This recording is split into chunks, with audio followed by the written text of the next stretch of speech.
حي على الفلاح.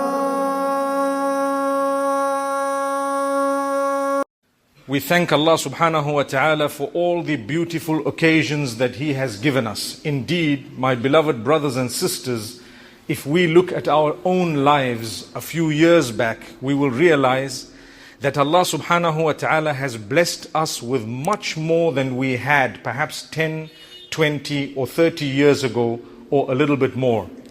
We tend to complain about the negatives that we happen to face in our lives while our life is actually improving, rather than focusing on the overall improvement that Allah subhanahu wa ta'ala has bestowed upon us. This occasion we have here today is the officiation of a nikah.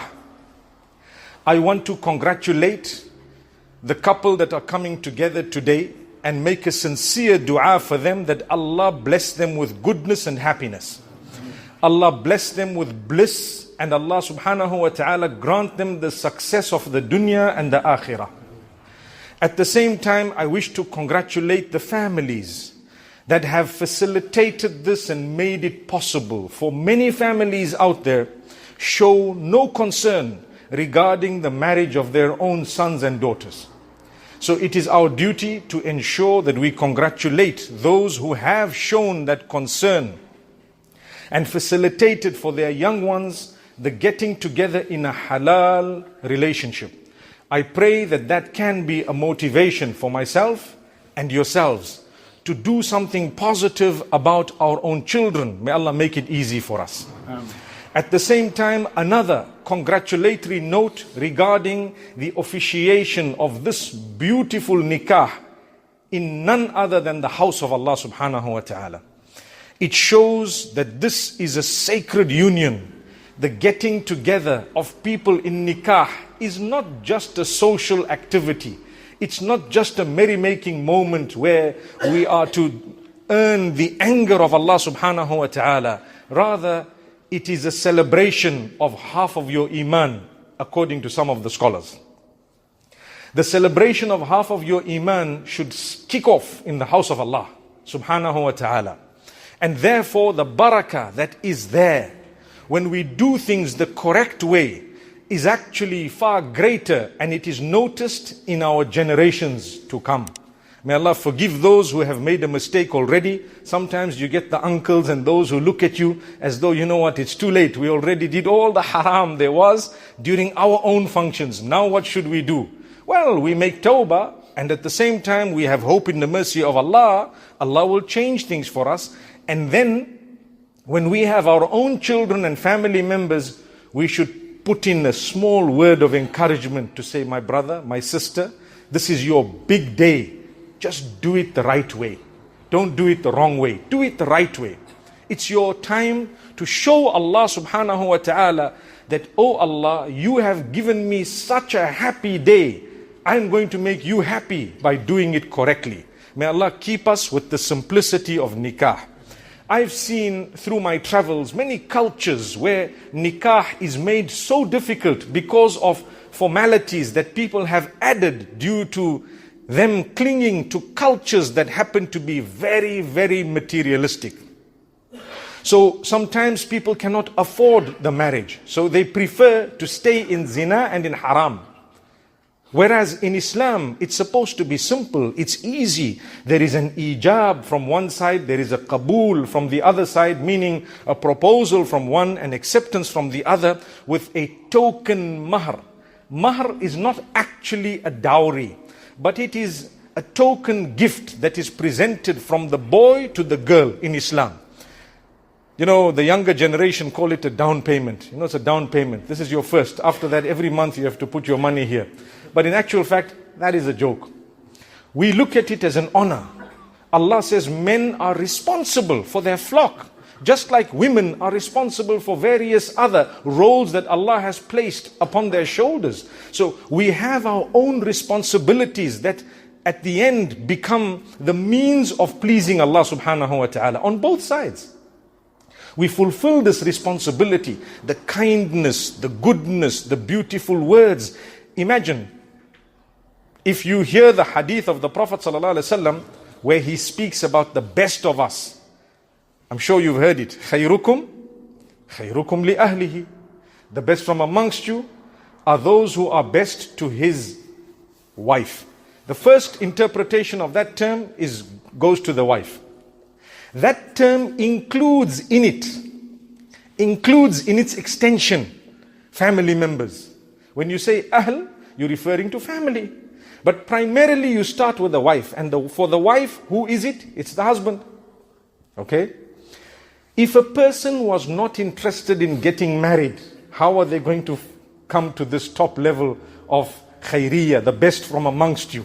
How can I be the best from amongst the people when I haven't made the effort to try and get married? Subhanallah. So it goes to show that when you get married, Allah opens new doors of ibadah that did not exist prior to your marriage. You now have a spouse. You now have to lend an ear to people whom you didn't lend an ear to before. You have to consider their opinions. We are not immature people who say, your wife, you have to just, instruct her and she must follow what you say. We are not immature people. We believe there is a loving relationship. Yes, we do believe you consider very strongly what you say to each other, whether it is from the wife to the husband or the husband to the wife. Consider it. If it is in the obedience of Allah, the happiness of Allah, the goodness of a person, then inshallah, that is what will prevail. Sometimes the husbands, and we have come across this, they issue an instruction in the displeasure of Allah, and then they say, I'm the man, you're supposed to follow me.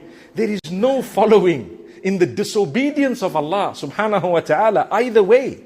So the point is, we need to be happy. This is somebody's daughter. She is an honorable daughter. She has a very, very loving family as well. And this is somebody's son. He is an honorable son. He has a very, very loving family as well. Now the two are starting up together with a new family. They will take advice from the elders. When we say in-laws, many people look at that word and they take it as an insult. I'm sure you're aware of this. They take it as already I need to, build this wall between me and the in-laws. We don't believe that. These are our elders. We need to be respectful on both sides. In fact, on all sides. There are more than just two sides. Be respectful. Be kind. Say good words. When you offer advice, do it in the most loving way. What I've noticed, something very interesting. We will hear the officiation of the nikah in a few moments. You will hear a verse that you often hear. Ya ayyuhalladhina amanu ittaqullaha wa qulu qawlan sadida. We all know this verse, right? O you who believe, be conscious of Allah. Develop your relationship with Allah subhanahu wa ta'ala. And utter that which is upright. Why is this verse repeated? Why is it so important to repeat this? Because 90% of our problems are connected to the tongue. We don't use the tongue correctly. It's a small organ, small. But it causes a lot. So if you are concerned about the advice and instruction of Allah, your life will be easy. When you want to say something, choose a good way to say it. That's your family, that's your spouse. These are respectful people. Perhaps the parents of your spouse, the grandparents of your spouse, whoever may be there. Speak with respect or keep quiet, because the hadith reiterates and confirms this. Man kana yu'minu billahi wal yawmil akhiri falyaqul khayran aw liyasmut. Whoever truly believes in Allah. It was enough for the Prophet ﷺ to say, Qul khayran aw usmut. It was enough for him to say that. But he started off in another way. He says, if you truly believe in Allah, not just a claim, you really believe in Allah, and if you are really worried about the judgment day, the last day, you really believe in your heart that there is a hisab to come, you will watch your mouth.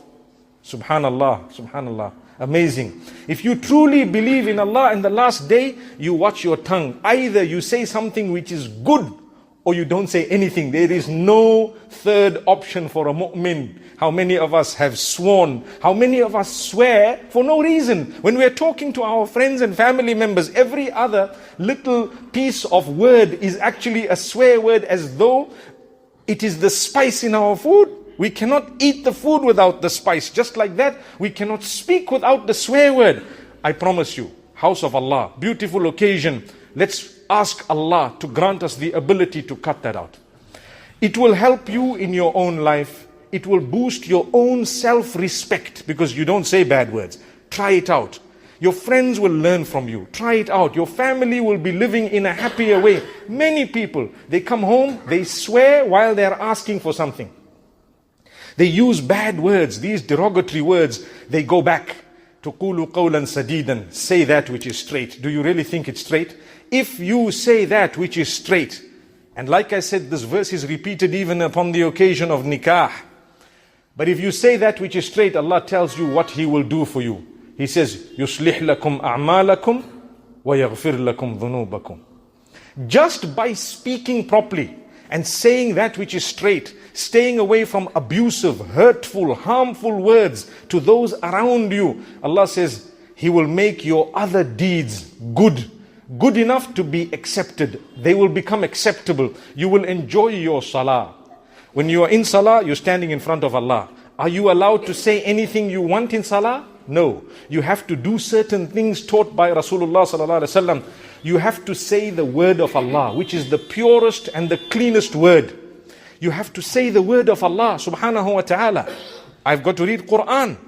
If I've been using my tongue for bad words, swear words, and so many abusive words all day, then I come in front of Allah subhanahu wa ta'ala. Do you really think I'm going to get the maximum benefit that I'm supposed to be getting from that goodness?